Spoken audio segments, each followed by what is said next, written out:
All right, everyone. Well, we are coming up on the 7 o'clock hour, and we've got people coming in from all over California and Oregon so far. Super exciting. But I want to get us all started. I'm Renee Casterline with the Siskiyou Land Trust, and I want to say thanks to everyone for joining us tonight for one of our winter webinar series. We are so excited about this presentation that we have tonight, and super, super grateful to the Scott River Watershed folks for making this all happen and sharing their great work. And the Land Trust is able to do a little partnering with the Watershed Council. We're really excited about that as well. What I want to do for you here before we get started is to give you an idea for the shape of the evening. Sharona and Betsy will be presenting A River and a Beaver here just in a few minutes. And as they do that, you do have the opportunity to enter questions into the Q&A box if you'd like to do it that way. Down at the bottom of your screen, you can also enter into the chat box as well. For any of you who are watching live on Facebook, you can go ahead and make a comment on Facebook if you've got a question you want to share there, and we will pick that up. And then at the end of the presentation, we'll share those questions with Sharona and Betsy so that they can speak to those. So go ahead and enter them at any time during the presentation, and we'll keep track of them through the evening. And then I wanted to let you know that we do have a number of informational links related to this presentation tonight. And the page on the Siskiyou Land Trust website where you would have read about this webinar will have those links.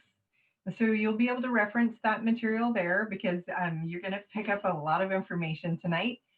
And then we're also recording this webinar.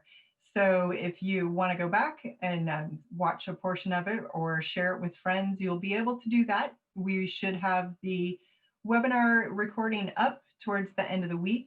The Land Trust will share that on its social media, and the Watershed Council will do that too. So you'll be able to find the link to that on the Land Trust YouTube channel, and please, watch and share as you would like. So now with that, what I want to do is a little introduction of Sharona and Betsy, and then we'll turn it over to them. Sharona Gilmore is the executive director of the Scott River Watershed Council. She started out back in the early 2000s as a board member with the Watershed Council, and then came on as their executive director. And I know that Sharona spends time out in the field doing amazing work, really pulling projects and people together, and does a lot of storytelling too. There have been opportunities to be out in the field to see some of the projects that the Watershed Council has worked on, and that's always an awesome opportunity. Betsy is the board president of the Watershed Council. And from what it sounds like, Betsy goes at it with gusto, and that role for her is nearly a full-time role as a volunteer, and brings a lot to that. And part of that is that Betsy is a landowner over in the Scott Valley, and they've got a ranch along French Creek where they're doing restoration work and work with beavers and really looking at the impacts that they can see right there where they live. And so to me, that's just a really, really neat piece of seeing day to day, what the tributary and the river looks like and the impacts that the work that the Watershed Council, does, the impacts that can have, and that you can see and experience. There are videos that they send out on occasion. I know there was just one of a salmon that Michael had sent out. And so it's just amazing to me the work that both of you ladies do and the way that you dig in so deeply to it and care so much. So we're really excited to have Sharona and Betsy here. Like I said, the Watershed Council does a lot of great storytelling around the work that they do. And tonight will be a great opportunity for us to hear about work that is specific here in Siskiyou County. So at this point, I'm going to turn it over to Sharona, and I hope that you all enjoy the evening. And thanks for joining us. Great. Thank you so much for that. And thank you for the Land Trust for this opportunity. And, you mentioned just being able to highlight all this great work. And I think this is, for us to be involved in this, I am very appreciative. So thank you for that. I am going to share my screen now. We have a presentation that I hope you enjoy, and it was really fun to see the different people from all the different areas. So that kind of gives us, I can try to think about it in a little different perspective that maybe some of you may not be that familiar with the Scott. So we encourage you to ask questions along the way, and we will take this as slow or as fast as this group would like us to go. But so welcome. This is a story about the Scott Valley through the eyes of a rodent. And we're just, again, really appreciative to be here. I'm Sharona Gilmore, and my board chair and good friend Betsy Stapleton is here. So welcome. Beaver Valley was the original name prior to its current name, the Scott Valley. It was in an area in the Northern California. We're very close to the Oregon border. The map on the left gives you kind of a geographical reference. The valley encompasses about 813 square miles. And it originally was the location within the Klamath Mountains of indigenous tribes, both the Shasta and the Karuk, that were for thousands of years prior to the first contact by European settlers. Today, the ownership of our valley encompasses about 45 of federally owned land and about 55 of privately owned land. Today, also, the Quartz Valley Indian Reservation owns a small portion of land, 170 acres, which is located in the Quartz Valley area, which is a sub-watershed to our larger Scott River watershed. So the first documented European contact, which was really known as the fur rush, which was shortly followed by the gold rush, was in the early 1830s. The map on the left, although you really cannot see the detail, what it is really describing is the first documented structure, basically, of the valley. And what it's depicting there is there was very large beaver dams that were shown as substantial structures in the valley floor. And hence the first name that the Europeans gave it, which was Beaver Valley and Beaver River. And that was based on the immense population that existed at one time. Unfortunately, shortly thereafter that first contact, a significant amount of animals were trapped out in a single month. And it was reported that 1,800 to 2,000 animals were removed. And it really was probably the most significant and first effect that it had on the river system that we may still be seeing today. Stephen Meek, he was a Hudson Bay trapper, best known for his involvement in the beaver removal here in the Scott Valley. He is also laid to rest here in Etna, which is the location of our office of the Scott River Watershed Council. It's unclear whether or not this one trapper if he was quoted to saying this, but it was quoted that a trapper said that it was the richest place for beaver that he had ever seen. And it basically was described as one big swamp. And for those of us that live here and visualize and try to understand what the valley might look like, this gives us a good understanding that this was probably, given the gradient and the beaver population, that is a really good statement. Fun facts for beavers. They're a very large semi-aquatic rodent, the American beaver. There's two beavers, the American beaver and then the Eurasian beaver, which is over in Europe. So this beaver usually weighs about 60 pounds. The males are larger than the females, and then obviously the kits are much smaller. This is a local beaver that all the photos actually that you're going to see in this presentation were ones that the council is responsible for taking. They have thick and buoyant and waterproof fur. Their nostrils and their eye, they have a transparent eye membrane that helps them live and aid their life underwater, which helps them with predation and feeding. For here, it gets cold, and so those things all help them have this aquatic lifestyle that they've adapted and evolved with. They are herbivores. They do not eat meat. They do not kill fish. We get asked that frequently, whether or not they have some tendencies to compete with that, and they do not. They primarily like willow, cottonwood, and grasses. I have seen them out in the fields actually eating and browsing on grass. But we believe that the willows here, or the species here of choice is the willow. We do not have a lot of aspen in our lower areas of our watershed, so we do understand that aspen might also be a favorable food for them, but we don't witness that here just because we don't have that species in the proper locations. One of the fun things about beaver, I think, are the fact that their upper and lower jaws, or their incisors, are continuously growing in that front, and they're coated with this copper color. And so they have to do an immense amount of maintenance on their teeth. So they're constantly chewing, and we find pieces of wood where they're chewed off on both sides, and you kind of ask yourself, what is this? And it is really just a chew stick. They're having to keep their incisors to a length that they can maintain their health and vigor.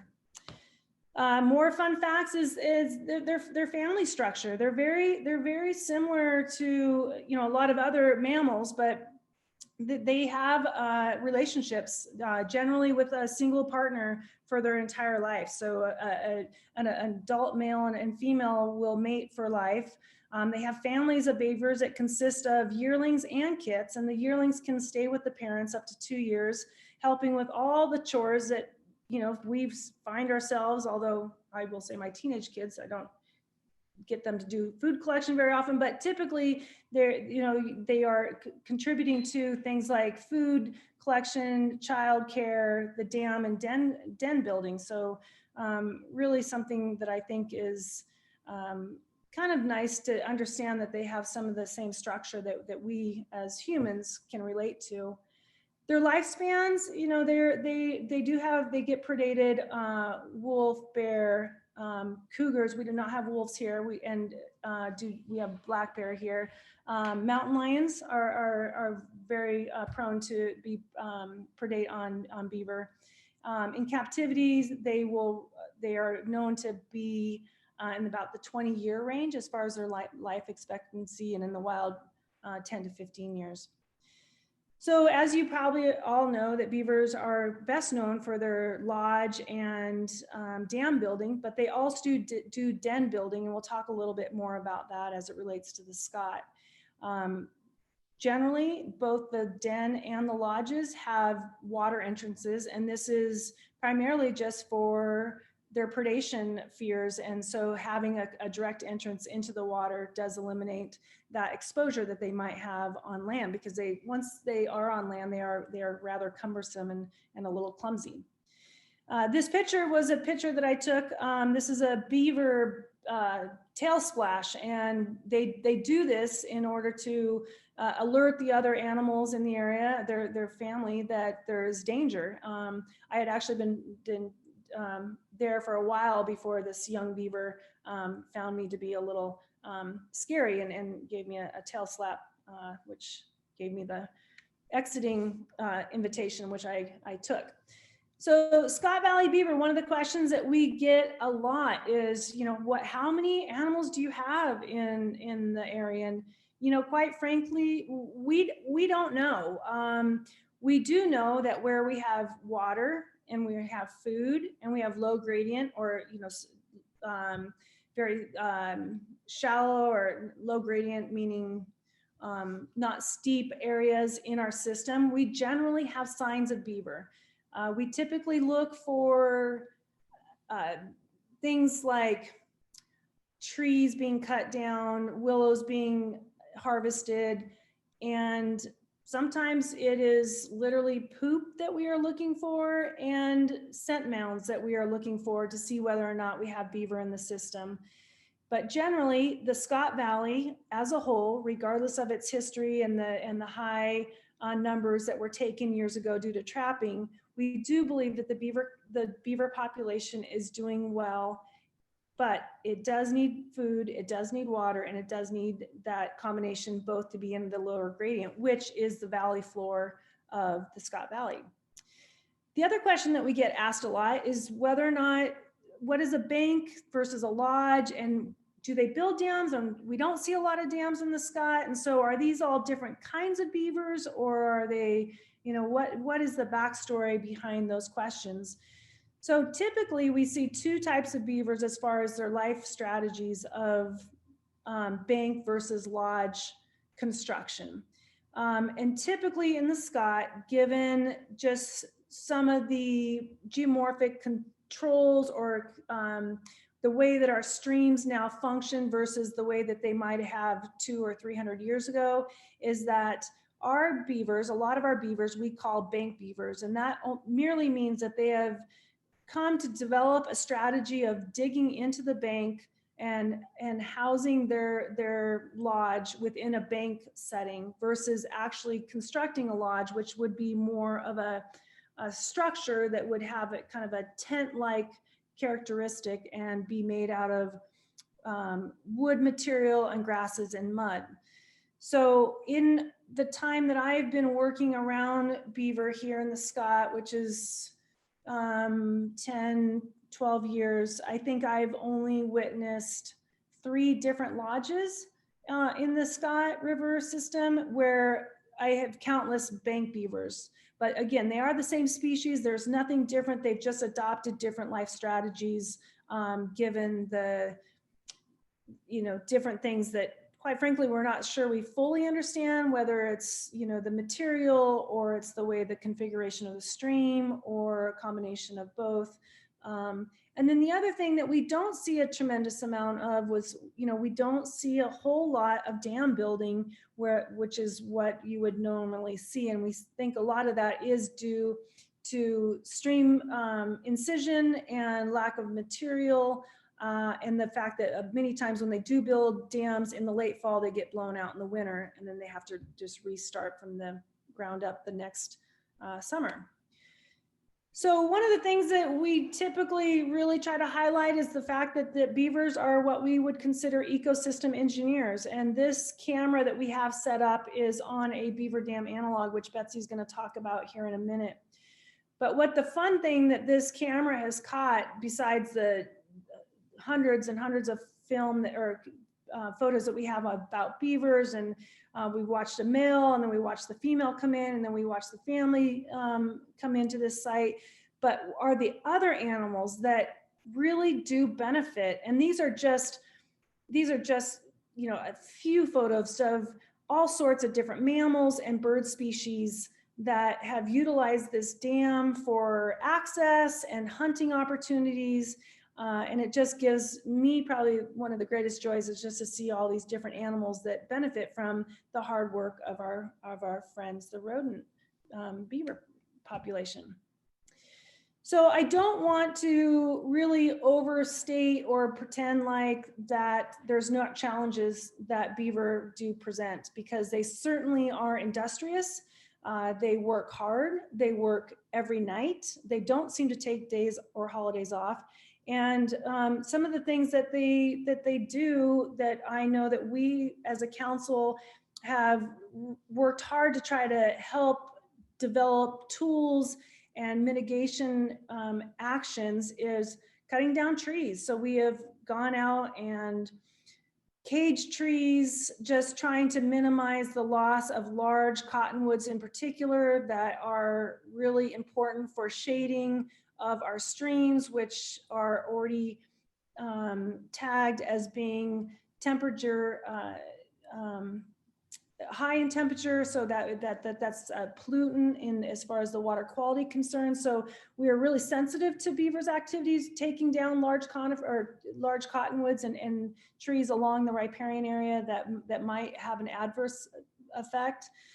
The other thing that we see a lot, and rightfully so, because once these beavers start to really hone in on an area and start to develop dams, they are industrious.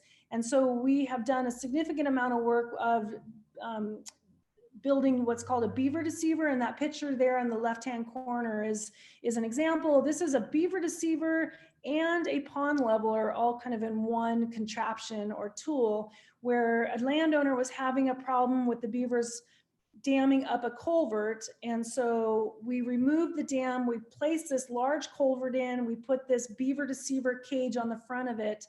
And that was a mechanism that is successful in some areas more than others. And we've used this on irrigation canals and just areas where the landowner was just at their tolerance as far as they did not want the water to rise at a certain level. So these pond levelers are a really good tool to try to mitigate some of that. One thing I want to, and Betsy's going to talk about this a little bit later, but I would really like to invite anybody that has not seen the movie, The Beaver Believers.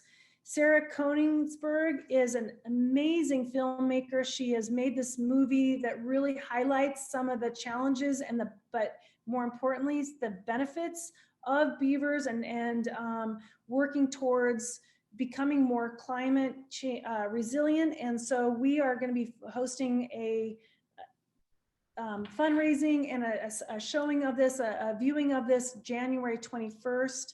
We'll give you the link to that. But this film won the Jefferson State Film Festival's the most renowned award that you can have at that film festival, the Jefferson Award, and that was given to the Beaver Believer. So if you have not seen it, please, please, please. It is super fun. It is really a great movie.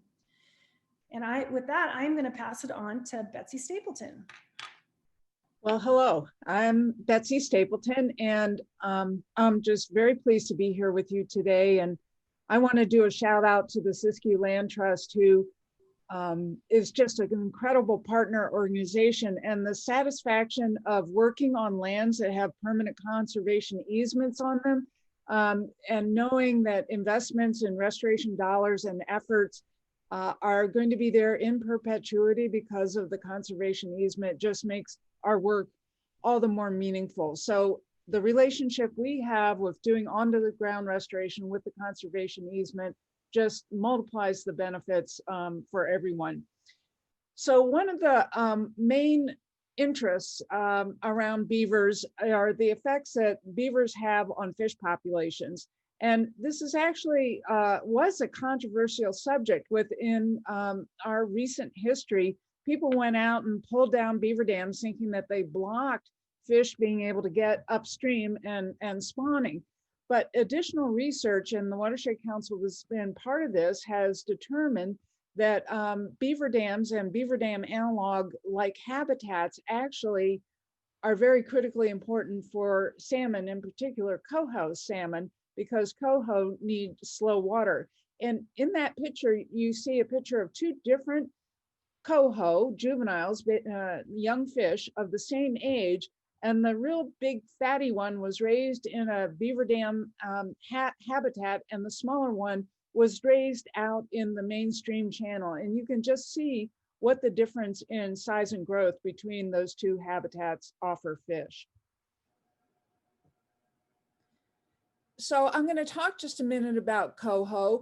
Coho are one of 5 different anadromous fish, meaning fish that salmon that rear in freshwater, lay eggs in freshwater, spend a certain amount of their life history in freshwater, and then swim all the way out to the ocean, spend time eating ocean nutrients, and then return to spawn in the creeks in which they were hatched and reared.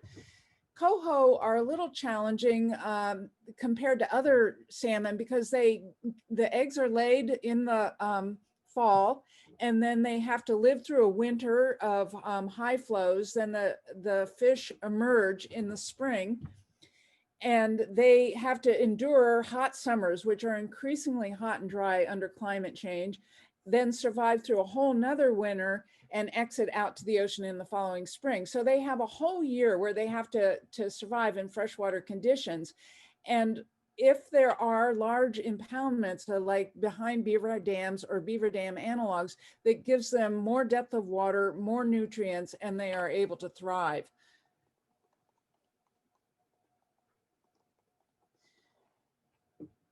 Beyond fish and the mammals that Sharona showed you, the wetlands created by beavers and beaver dam analogs are a critically important habitat for just a huge variety of species, native amphibians, frogs, They also are critical for recharging floodplains and pushing water down into the groundwater and recharging so that late stream flow can endure into the fall season. And as climate change reduces precipitation, these water storage projects, these small little dams, actually can have a critical cumulative effect in maintaining habitats for humans, fish, mammals, and the whole ecosystem.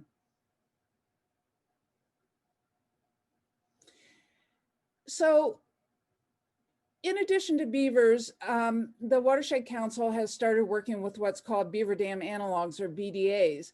And the question is, why, if you have beavers in the system, why aren't they doing the job? Why do people need to go out and build these beaver dam-like structures? And the answer is that under the challenging climatic conditions and the changes in how rivers function that have occurred since beavers were removed, beavers have a hard time building and maintaining dams. And we'll talk a little bit more about that.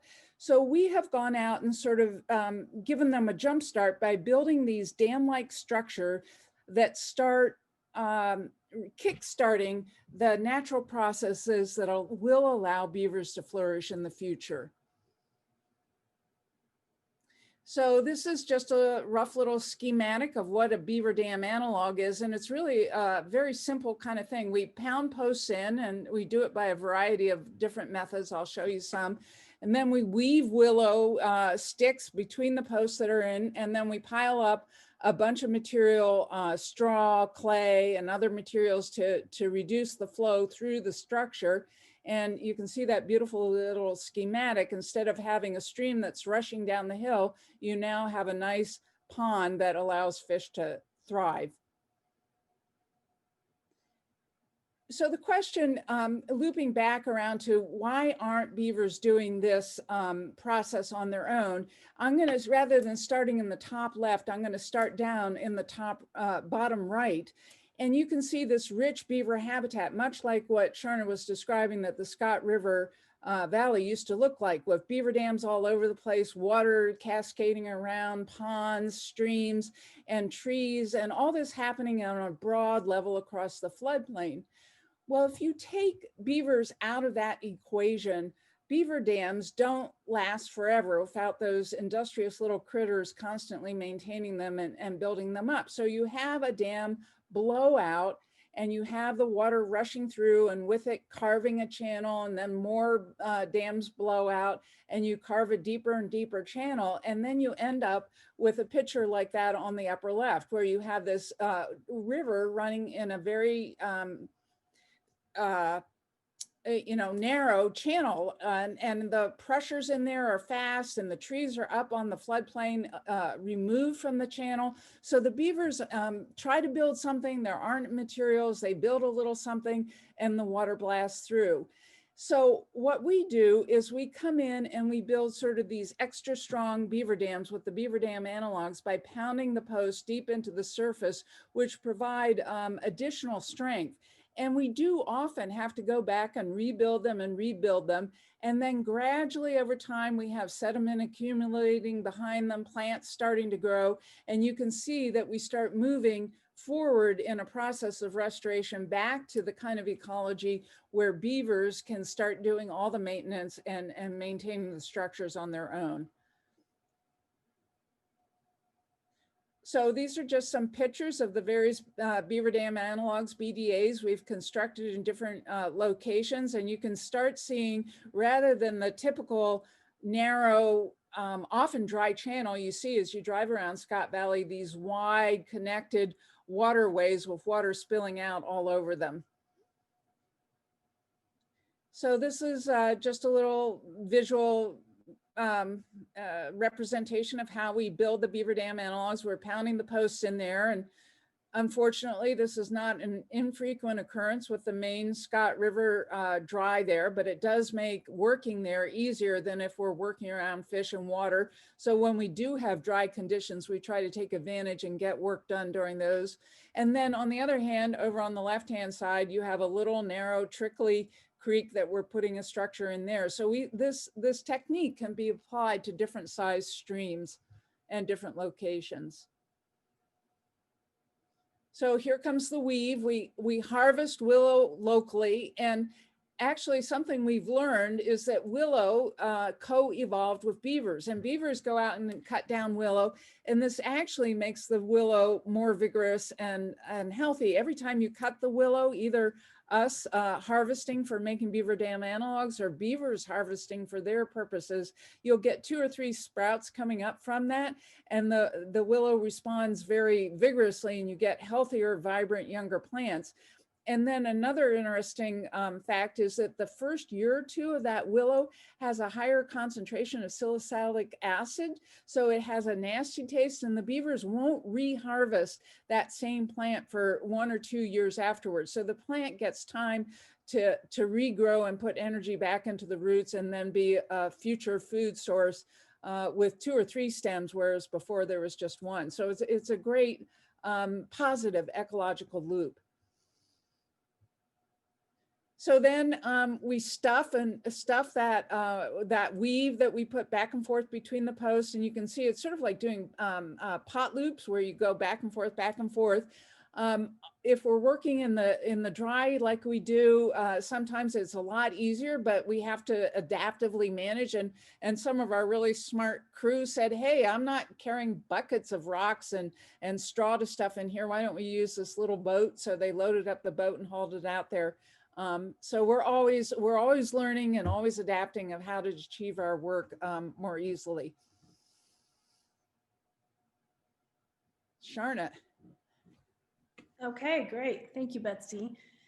So, one of the things that is really important for us to do in order to inform ourselves and anybody that's really wanting to do this type of work, either here in the Scott or in other areas of the Klamath Basin or beyond, is, what is our effectiveness actually on the systems that we're trying to impact? And so here's a list of the different things that we do monitor annually and have done annually since 2014.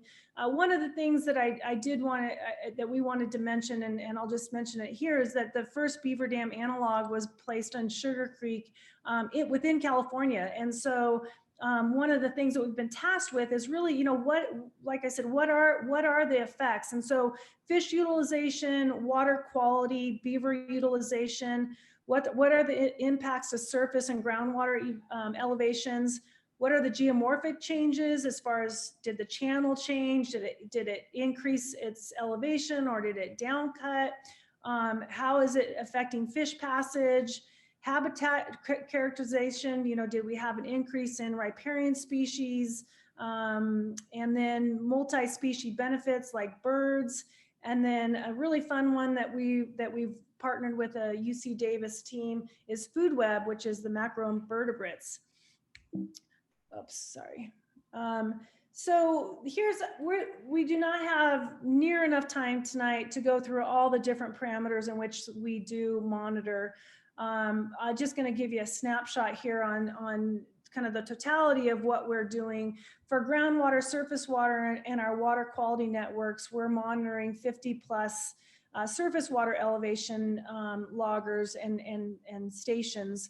And that surface water elevation could be within the ground itself, so more groundwater, or we may be monitoring surface water, so we have a logger in a stream system that we are able to monitor the effects of the surface water or the elevation or the top of the water as it relates to seasonality, or whether or not we've had a big event, or whether or not we did a repair on a structure. And this chart that you see in the upper left-hand corner is one of our wells that we have, that you can see the seasonality. So we put this well in 2014, and you can see the dry season and you can see the wet season. The thing that's really remarkable and rather it's actually kind of unfortunate is you can see how dry 2020 was. It was really a catastrophically dry year. So we are monitoring this. We're monitoring water temperature because one of the other big questions was when you pond water, are you going to warm water? And so we do a lot of trying to place temperature devices at different levels in the water column. We're moving them around. If we're seeing one area is like, okay, that water quality is fine. Let's see if we can find another area that maybe it's not fine, and really try to tell the totality of what we're seeing in the water, because the water is going to tell us whether or not it's going to support the coho salmon, which is what Betsy had talked about earlier. We also are monitoring for dissolved oxygen, because the warmer the water and at certain times of the year, particularly in the summer, we do not want to have adverse effects on the ability for these fish to actually breathe in the water, and that's the dissolved oxygen. One thing that we spend a lot of time on is fish utilization and how the fish are utilizing the habitats that we're creating. And we do this by two methods, basically. One is a direct observation, and that could be done by snorkel survey. And in the winter, we're doing looking for spawner survey. So we just got done yesterday looking for adult fish that returned and are spawning in their natal ground. And then that will tell us, or at least give us some predictive understanding of what we might be looking at for next season. The second way that we look at fish utilization and movement and habitat use is that we insert when they're young. If you visualize, say a 3 to 4 inch fish, 65 millimeters is we cannot tag anything less than that.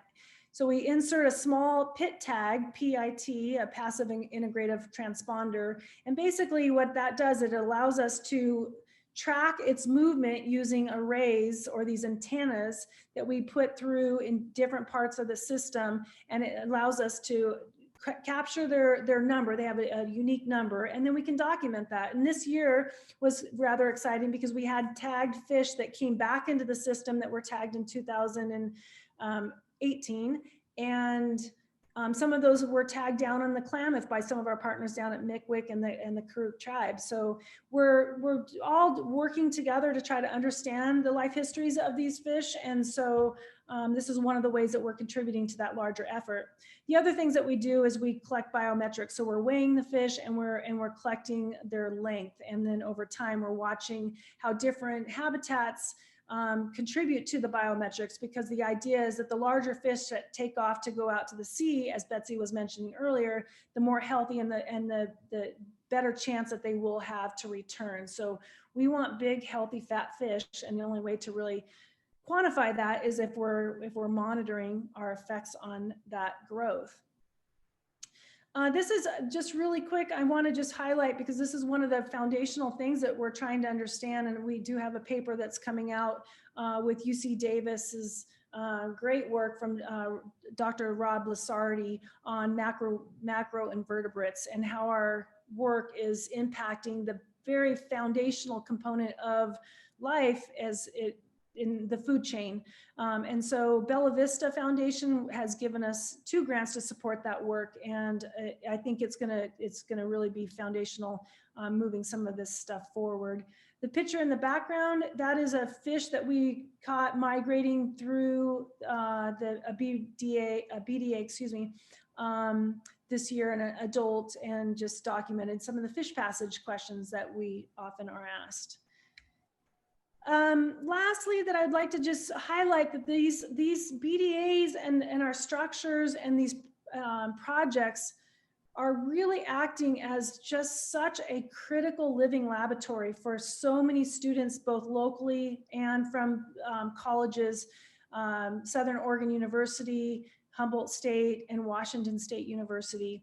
The kids that are here in the Valley, we have what's called the YES program, and we take them out on site. There's the picture there kind of in the middle of the screen where they're acting like beavers, and when we do our end of the year surveys about what some of the more enjoyable work that they do, this generally ranks really high, along with the salmon surveys that they do over in the Salmon River with the Salmon River Restoration Council.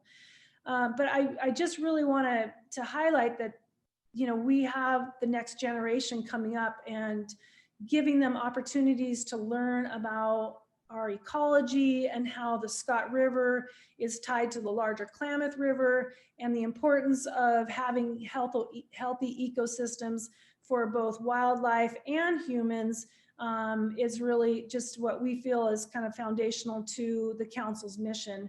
And so we wanted to highlight that. And with that, I'm going to pass that back to Betsy. Before we move on to talk a little more about the Watersheds Council, I saw that 2 questions have come in. So I'm going to take a moment and grab a chance to answer them. And I appreciate getting questions. So if there's more, just type them in and we'll get to them. So one question was from Laura, and Laura was asking, so I mentioned the dry river, but how do coho survive? And so when the drying happens, which is increasing as we have these terrible hot summers and drought, extended droughts, the fish have moved up into the tributaries where there is cold perennial water. So the adults have come in, and coho in particular, they don't tend to spawn in the main stem preferentially. They'll move up into the tributaries, spawn up there, knowing, I think, on an evolutionary basis, that that's where they need to get to have the water quality and conditions that their juveniles can survive in. So that's the answer to that one. And then there was a question about what do landowners and irrigators think about efforts to encourage beaver populations? And I would say humans are very diverse in their response, so I can't give a universal answer to that. But in the very beginning, when Sharona and I started getting intrigued with beavers, and we almost felt like we had to be a secret society, and we would just walk around and say, oh, beaver, and not say it out loud. And then the real first hit of the 2014 drought came on, and we started hearing from some of the landowners and ranchers that the places that they were seeing water remaining on the landscape under this really adverse drought conditions was where there are natural beaver dams and ponds, and that there was starting to be this real shift in understanding about the necessity to recharge groundwater, and that the way to do that is to, as Sharona had in that beautiful slide, slow it, store it, and sink it. Large dams and large storage projects are not, water storage projects are not very feasible at this time. Matter of fact, we're taking out Klamath dams, but the idea of having these dispersed small natural structures across the landscape is really starting to intrigue people.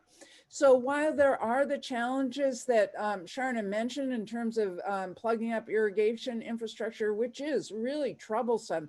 I mean, they can plug up a irrigation ditch, you know, twice a day. You go out and tear it back and they're back. So I don't want to discount the challenge and difficulty of a landowner, but there are also significant benefits. And this balance between learning to live with this natural workforce with the benefits that can be received and the challenges is something that is a work still in evolution. And there's pro-beavers and anti-beaver people, just like there is on just about every topic one could possibly imagine. And I see one more about, have beavers colonized any of the BDA ponds? And the answer is absolutely yes. We've seen beaver activity at every single structure we've put in. And then there's various challenges. For instance, they're not in areas of the stream that remain perennial, so the beaver can't maintain their lifestyle without water. One particular beaver dam complex that has been totally colonized by beavers, and as a matter of fact, for a management reason, there was water getting somewhere where we didn't want it. We took down a surface elevation, you know, 6 or 12 inches, And it's a fairly broad structure, and we came out the next day and the critters were there building it back up again. So again, they like it when they have water and we're creating habitat. And then we see the vegetation response. The willows just take off, they have plenty of water. So then they start having a food source. So yes, there is a very positive feedback loop between beaver dams, beaver dam analogs and beavers. So just to talk a little bit about the Watershed Council, that's our new office site. We are just ever so fortunate that we've had community support that has provided a private financing mortgage that gives us security that will be in this site and able to serve the community there. Go ahead. Yeah, so this is our mission statement. And we were originally established in 1992. We were a subdivision of the local resource conservation district and kind of put together to be a forum for people to come talk about all the really tough stuff related to natural resources. When we're talking about critical resources like land use and water and vegetation and animals, these are difficult and controversial subjects. And that really was the cornerstone of how the Watershed Council got started. And then we became an independent nonprofit in 2011. And our mission statement says that we're here to facilitate communication around these difficult issues and to seek out science-based collaborative solutions. Not always the easiest thing, but we feel like it's really the keystone for good decision-making for the long term. And we promote and support education, restoration, scientific planning, and monitoring. And this is for the sustainability of the natural and the human communities, because we are all dependent on the natural resources. And if they're not sustainable, us humans won't be sustaining too well. And we really desire to provide leadership for these complex issues to bring forward effective solutions. So in addition to working with the beavers and the Beaver Dam Analogs, we do a variety of other kinds of hands-on restoration projects. And here's just a few pictures. We get wood in creeks, and we do that either with what's called chop and drop, where basically you find large streamside trees and saw them down and move them in. We've used the California Conservation Corps using old-fashioned hand techniques with pulleys and moving logs into the right place. And this is very similar to what beaver dams do in the effects of slowing water and getting sediment to store behind. Streams used to have a tremendous amount of wood in them. So we're, again, jump-starting natural processes. We've also done more construction and engineered log jams. That picture down to the right is a large structure we put in the main stem Scott, and that required a lot more kind of durability because the Scott River is an undammed river and can get up to very high and forceful flows. And we needed to construct something that wasn't just going to wash down and end up on the neighbor's property. We also have dug ponds for rearing, and we've pulled back areas where the river's in a trench, and we've pulled the entrenched walls back to create an immediate floodplain feature. So these are just some ideas of what we're doing. And we also do a lot of planting along the streams. Sharona mentioned our Youth Environmental Summer Studies program, and that's taking somewhere, well, last year we had to really downsize because of COVID, but typically we've had a crew of around 6 youth, high school age youth, and we get them out and actually working. They earn a wage. The Forest Service has supported us, and we've had feedback from kids that this is their first bank account, and Sharona's gone in and helped them set up a bank account. And we've had kids be able to purchase their first vehicle, and we've had students through this program make a commitment and successfully achieve admittance to Humboldt State University and pursue higher education in natural resource fields. And we just take tremendous satisfaction in supporting our youth and finding meaningful employment for the rest of their life, really. We've worked in mountain meadows. We've worked with some of our precious aspen stands, taking out some of the conifer fir trees and pines that have intruded and are reducing the viability of these beautiful forest stands of aspens. We carrying on the educational outreach.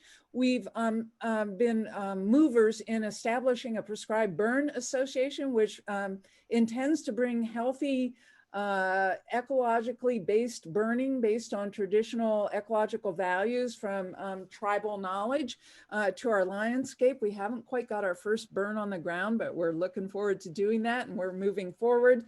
And then on the far right, we did a demonstration project where we've reduced fire danger with our partners, Ecoforest Management, who have a conservation easement due to Siskiyou Land Trust, which is just phenomenal. 40,000 acres of the valley are in a permanent conservation easement due to that relationship. We were reducing excess fuel loads that are at high risk for combustion in the event of catastrophic wildfire. And typically that is chipped and hauled off using diesel and having to haul it really up to the Rogue Valley. But we did a demonstration project where we burned the material under very controlled oxygen conditions to produce biochar, which will then be returned to the agricultural land, sequestering carbon for the long term, increasing the soil's ability to retain moisture, and completing the loop between an uplands fuel project and the agricultural production, which is the economic driver for the valley. We also, due to having the permanent relationship with our site, have been able to be the host for the Etna's Farmers Market, which had a very successful season in spite of COVID at the site, providing fresh food, farm to consumer in our community, keeping those dollars here. And then we have a community garden, which just has brought great pleasure to many of us. So I'm going to give the pitch again for the Beaver Believer movies. It's way more fun than Sharona and me. They have actual videos, and the people in it are just an absolute kick. I enjoyed it tremendously, and I think you would too. You can go to www.thebeaversbelievers.com/Scott River, I think it is. Yes, it is. And then if you just want to give us money, you can give us beaver bucks. And if you go to our website, which is scottriver.org, there's a little click on the beaver bucks and send us some money, because much of our work, we do receive grant fundings and we have these tremendous partnerships, but we end up doing a lot of this on the fly with a few bucks here and there. You know, we have the deep pockets that when we go begging really hard can chip out a few bucks, but distributing our support across a wider network is a goal for the organization. So we, as I mentioned, this is, you know, I'm not going to read through all these, but these are all of our critical partners that support the work. It's like raising a child. It takes a village. We certainly could not do any of this without all these incredible partners that contribute in so many different ways. And that would really, at the top of that list is the landowners. You know, without, as we talked about earlier in the presentation, 45% of our ownership here is private lands. And so in order to, and that's all the valley floor, which is where a lot of the work that we do is located. So landowners, and then like Betsy said, all these other really valuable partners. And I will just say that this next, this list, it can be found, Kim and the Siskiyou Land Trust sent some of this material out, but you can also find this on our website, and there's a lot of material. And then we're gonna open up to questions as well, but I do want to put up Betsy's and my email, because we are very accessible. And if you emailed us and you wanted to talk, we'll certainly give you our cell numbers, but we are open to discussions, emails, even tours. So yes, we are just thankful for the opportunity, and if there's any additional questions that we can answer. Sharona, Please. I have a question for you that came in. Let me see who asked it here. Brian Dorman says, where are there beavers on the Klamath, Trinity, and Salmon Rivers? Ooh. So, you know, I don't know much about, well, I don't know a whole lot about either, all three of those, but I'll tell you what I do know. I do know that the Trinity River, they also, where they are building off channel and getting the conditions right, they are documenting mostly through photo trapping or using game, oh gosh, game cameras. They are getting animals like immediately into sites post restoration efforts and implementation. The Salmon River, unfortunately, the gradient is a little steep. That is a little more mountainous than beavers really like. So I can't tell you that I know that they have a whole lot of population. I'm sure they're there, but it's minimal just because of the ruggedness of that system. And really the beaver, what they really like are low gradient systems like the valleys, this big alluvial valley. The Klamath River, I just saw a post from the Mid-Klamath Watershed Council, which they are have been our mentors for a long time, and they do great work. They just posted one a sighting right off the main stem, actually on one of their project sites. But I think where they're seeing most of their activity for beaver are along their tributaries. So again, smaller systems, Horse Creek, Beaver Creek. And I think they have the same situation that we do here, where they have beavers in the system, even in the main stem Klamath, but they're bank beavers. And so you don't always see a lot of evidence through damming or lodge building, and you have to be a little more acute as far as seeing their evidence through, beaver or stem counts and activity that way. But I really can't answer that directly, but they're there. Other than Salmon River, I think is probably pretty limited. Okay, Sharona, I'm going to throw you another hardball. And the question is, and it's from Terry Dunavant, are you working on beaver relocation regs? So maybe give a little background to that question and an answer. Okay. Yeah, that's a really good question, Terry. And it's really kind of everybody's asking that question. And the long and the short is, there is no mechanism right now within California to relocate beaver. And there's a lot of reasons for that. But I can tell you there is movement. There's a lot of momentum and interest in the topic. There's a lot of great people that are working on trying to make that happen. The folks down at the Occidental Arts and Ecology, Kate Lundquist and Brock Dolman, are doing a huge amount of work both in Sacramento and with the California Department of Fish and Wildlife to move ourselves collectively as a state to try to get ourselves in a position where we can relocate animals into favorable conditions that will then hopefully jumpstart the restoration impacts that beaver can have. So I think we're close. I mean, I wouldn't want to put a timeline on that, but I suspect that, in the near future that we might see a test pilot case come out, and then hopefully, if that goes well, that we'll be talking on a larger basis about how and where and when we do that type of activity. Okay, I'm going to answer this one, which is, does the state encourage beaver relocation, and who funds your beaver dam projects? No, the state at this point is prohibiting relocation of beaver. Historically, there was questions about where beavers were native and not. I think there's been a lot of research that indicates that they are pretty much universally distributed across the state of California. There have been concerns about disease being spread with relocation, and so understanding how to do them effectively.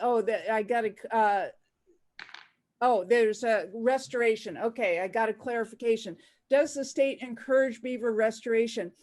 As Sharona mentioned, we were the first Beaver Dam analog installers in the state, and it really was a pilot project, and it was controversial. There was a lot of debate, the question about fish passage.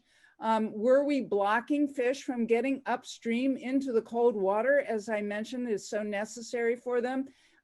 What about warming? All the parameters that we're studying.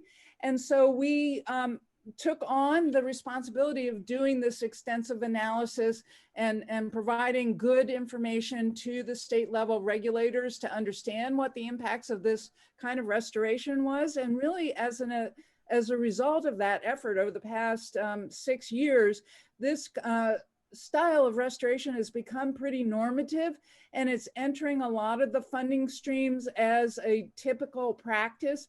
I just reviewed a new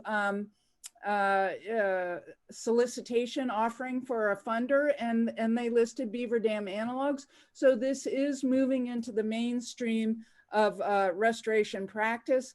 And California Department of Fish and Wildlife has funded, U.S. Fish and Wildlife Service has funded, the Coho Enhancement Fund. So a variety of funders have supported this.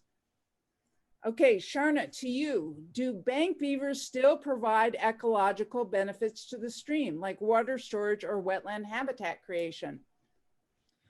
Yeah, yes, and there have been actual rigorous study on the effects of bank beavers, and one of just the most immediate things that I can say is that once they burrow in, they actually provide kind of a cavity in a very protected, generally slow water, safe environment for juveniles, and they've had documentation where juveniles are actually using the entrance of bank lodges for part of their life strategy. One of the things that we don't talk about, and we didn't talk about it tonight, but I'm glad for the question, so thank you for it, because it does highlight something that I think that we should mention, is that whether they're damming or not damming, one of the most fascinating things they do is they'll do a lot of work in under the water, and if they're in areas where the water might be a little bit shallow, or they need to migrate from one area of a system where it might be deeper to another, but they've got to cross over a shallow part, or just to get out onto the margins of a stream, they can create these amazing channels where they actually excavate the river or the stream bottom and create these, I just call them like roadways. They're just these systems. And I've actually snorkeled through these systems and found schools of coho, just resting in these roadways that they construct underground, and you don't see them until you're either swimming through them or you're trying to walk through them, or in one instance where we had to de-water, and this wasn't in a stream, this was in a pond that didn't have any fish in it, where we had de-water, we de-watered something in that one picture that you saw where we put that pond leveler, and the immense system that they had created underneath the water was really an amazing thing. But yes, and I think, and Betsy mentioned this earlier, and it's really an important thing as far as a riparian species are concerned, that are evolved with disturbance, and disturbance in this case being the beavers. So once the beavers are, whether they're banking or they're lodging, but just the way that they farm and the way that they forage, and by their constant moving through the willow or their aspen or their cottonwood, and sometimes we have seen them eat, but they don't preferentially like alder. But once they're nipping those plants or cutting them, it does, they respond, and those shoots come up, profusely. So there's a lot of, there's a lot of good disturbance that I think really aid to a more healthy and balanced riparian ecosystem. So there's a comment about the book Eager by Ben Goldfarb, which is a very fun book. And I will just mention that our own Sharona Gilmore is mentioned in there as the fast talking dirty blonde. So please do read that book, and you'll learn more about beavers and get a shout out to Sharona there. So Sharona, another question, beaver question. And this is from Brian Meek off of Facebook. Are beaver protected? Is trapping still legal? Yes, or no, they're not protected. There is an open hunting season for them. And gosh, I should have come prepared. I believe that the hunting season is, and please don't quote me on this, but I believe it's November 1st to the end of March. And they are a fur-bearing animal under the regulations of the California Department of Fish and Wildlife. And yeah, yes, they are legally hunted or can be legally hunted. I'll make an additional comment on that is that, however, if you are wanting to remove a beaver lethally because of damage to your property, you are obligated to get what's called a depredation permit. So you go down to the California Department of Fish and Wildlife and consult with one of their biologists. And due to sort of the work that we took on of offering non-lethal management alternatives as a first step, the California Department of Fish and Wildlife here in Wairika have often referred people to us to see if we can come to a management that doesn't require removal, lethal removal. And something we like to point out is that lethal removal tends to be a short-term solution because there are colonies of beavers in the watershed. So you remove one from an ideal beaver location just where they want to build a dam and live. And within a year or two, generally, a new beaver that is moving out from its parents' home and trying to find its own territory is just thrilled to find that there is a spot that, you know, there isn't a beaver and they take up household there. So finding some kind of management strategy that manages the beavers that are resident actually can be a more long-term solution. Do we still have a trapper on salary, Sharona? I do believe there is still some active trapping that can occur. I don't know how much of that's actually happening right now. And what we're hoping is that the department will continue to give them their first option of this non-lethal, at least try it. Like Betsy says, they will return. It's a short-term solution. And if we can find ways as we learn to live with these rodents, I think we'll all be better off.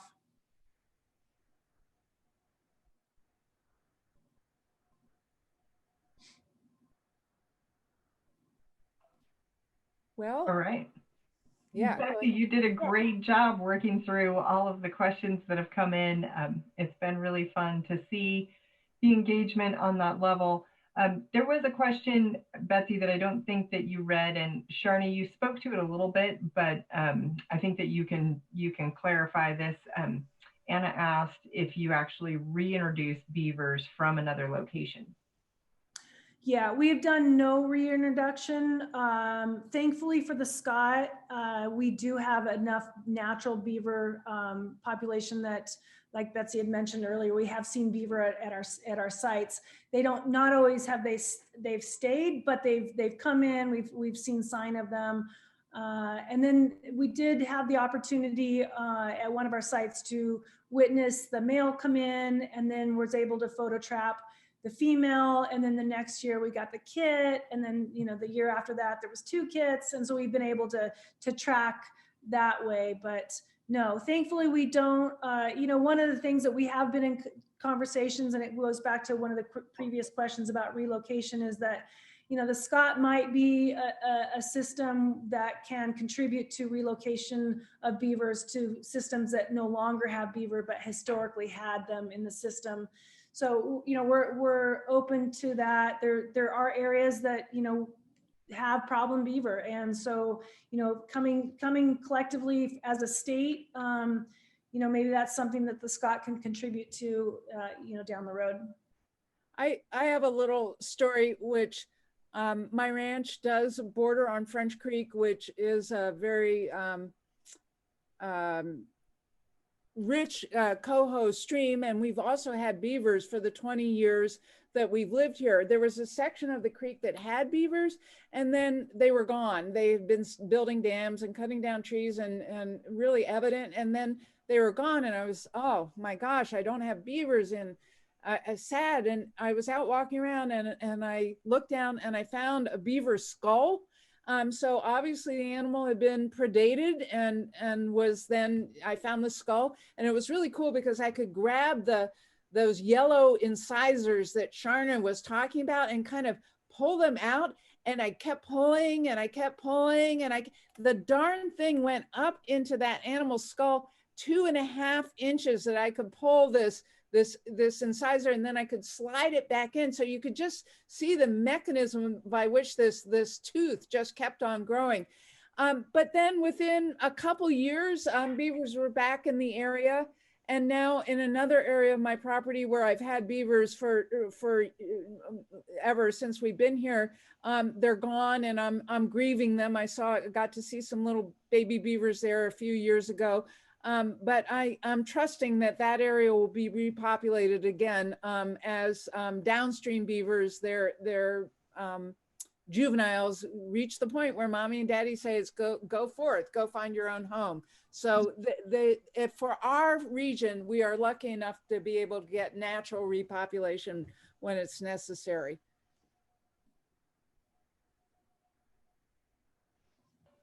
All right. Well, thanks so much, Sharona and Betsy. It doesn't look like that we have any more questions coming in at this point. And I really want to say thanks to both of you and to the Watershed Council as a whole. It is so fantastic to have an organization so active in the community, both in conversation and in on the ground work.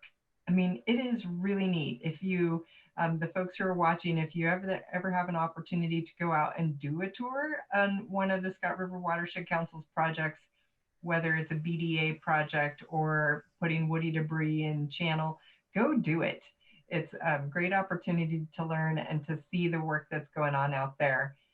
So just a reminder to everyone as we wrap up this evening, yes, there will be a recording. We'll have that posted in the next couple of days. We've seen in the chat comments that we've got some folks who are looking forward to sharing it. So that's fantastic. Getting a lot of comments coming in right now from folks who really enjoyed this evening, and I know I certainly did. So Sharona and Betsy, thanks so much again. And definitely, for all the folks here, check out the resources links, check out scottriver.org, and have a good time watching the work that this organization does. Thank you. Good night, everybody. Thank you very much. Okay. Yeah. All right. Good night. Good night.